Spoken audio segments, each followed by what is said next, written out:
आइए सुनिए गबन भाग 2। मुंशी दीनदयाल की जान पहचान के आदमियों में एक महाशय दयानाथ थे। बड़े ही सज्जन और सहृदय, कचहरी में नौकर थे और 50 रुपए वेतन पाते थे। दीनदयाल अदालत के कीड़े थे। दयानाथ को उनसे सैकड़ों ही बार काम पड़ चुका था। चाहते तो हजारों वसूल करते, पर कभी एक पैसे के भी रवादार नहीं हुए थे। दीनदयाल के साथ ही उनका यह सलूक न था, यह उनका स्वभाव था। यह बात भी ना थी कि वे बहुत ऊंचे आदर्श के आदमी हों, पर रिश्वत को हराम समझते थे। शायद इसलिए कि वे अपनी आंखों से इसके कुफल देख चुके थे। किसी को जेल जाते देखा था, किसी को संतान से हाथ धोते, किसी को कुव्यसनों के पंजे में फंसते। ऐसी उन्हें कोई मिसाल ना मिलती थी जिसने रिश्वत लेकर चैन किया हो। उनकी यह दृढ़ धारणा हो गई थी कि हराम की कमाई हराम ही में जाती है। ये बात वह कभी ना बोलते। इस जमाने में 50 रुपए की भगोती किया 5 आदमियों का पालन बड़ी मुश्किल से होता था। लड़के अच्छे कपड़ों को तरसते, स्त्री गहनों को तरसती, पर दयानाथ विचलित न होते थे। बड़ा लड़का 2 ही महीने कॉलेज में रहने के बाद पढ़ना छोड़ बैठा। पिता ने साफ कह दिया, मैं तुम्हारी डिग्री के लिए सबको भूखा और नंगा नहीं रख सकता। पढ़ना चाहते हो तो अपने पुरुषार्थ से पढ़ो, बहुतों ने किया है, तुम भी कर सकते हो। लेकिन रमानाथ में इतनी लगन न थी।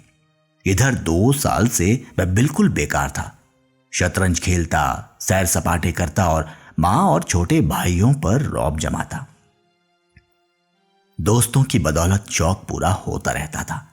किसी का चेस्टर मांग लिया और शाम को हवा खाने निकल गए। किसी का पंप शू पहन लिया, किसी की घड़ी कलाई पर बांध ली।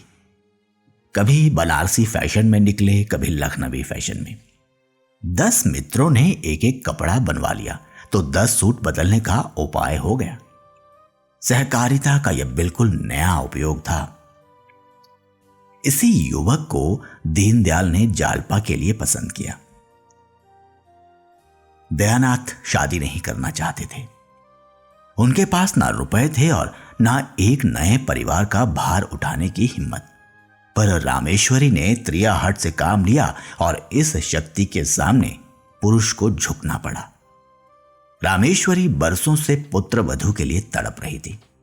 जो उसके सामने बहुएं बनकर आई, वे आज पोते खिला रही हैं। फिर उस दुखिया को कैसे धैर्य होता? वह कुछ कुछ निराश हो चली थी। ईश्वर से मनाती थी कि कहीं से बात आए। दीनदयाल ने संदेशा भेजा तो उसको आंखें से मिल गई।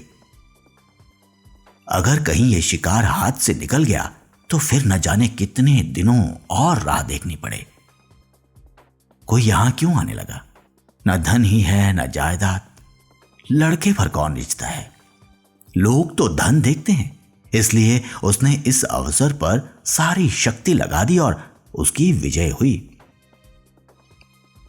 दयानाथ ने कहा, भाई तुम जानो, तुम्हारा काम जाने।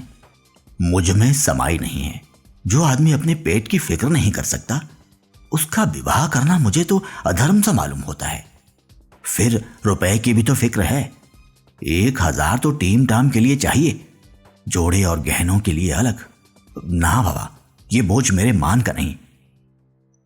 रामेश्वरी पर इन दलीलों का कोई असर ना हुआ। बोली, वह भी तो कुछ देगा। मैं उससे मांगने तो जाऊंगा नहीं। तुम्हारे मांगने की जरूरत ही ना पड़ेगी, वह खुद ही देंगे। लड़की के ब्याह में पैसे का मुंह कोई नहीं देखता। हां, मकदूर चाहिए सो दीनदयाल पौड़े आदमी हैं। फिर यही एक संतान है, बचा कर रखेंगे तो किसके लिए?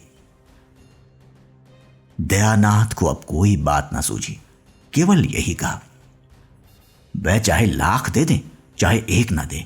मैं ना कहूंगा कि 2, ना कहूंगा कि मत दो। कर्ज मैं लेना नहीं चाहता, और लूं तो दूंगा किसके घर से? रामेश्वरी ने इस बाधा को मानो हवा में उड़ाकर कहा, मुझे तो विश्वास है कि वह टीके में 1000 से कम ना देंगे।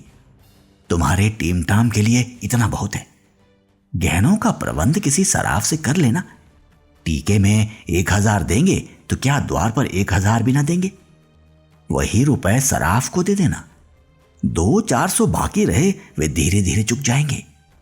बच्चा के लिए कोई ना कोई द्वार खुलेगा ही। दयानाथ ने उपेक्षा भाव से कहा, खुल चुका। जिसे शतरंज और सैर सपाटे से फुर्सत न मिले उसे सभी द्वार बंद मिलेंगे। रामेश्वरी को अपने विवाह की बात याद आई। दयानाथ भी तो गुलछर्रे उड़ाते थे, लेकिन उसके आते ही उन्हें 4 पैसे कमाने की फिक्र कैसी सिर पर सवार हो गई थी। साल भर भी ना बीतने पाया था कि नौकर हो गए। बोली, बहू आ जाएगी तो उसकी आंखें भी खुलेंगी, देख लेना। अपनी बात याद करो, जब तक गले में जुआ नहीं पड़ा है तभी तक ये कुलेले हैं। जुआ पड़ा और सारा नशा हिरन हुआ। निकम्मों को राह पर लाने का इससे बढ़कर और कोई उपाय ही नहीं। जब दयानाथ परास्त हो जाते थे तो अखबार पढ़ने लगते थे। अपनी हार को छिपाने का उनके पास यही साधन था।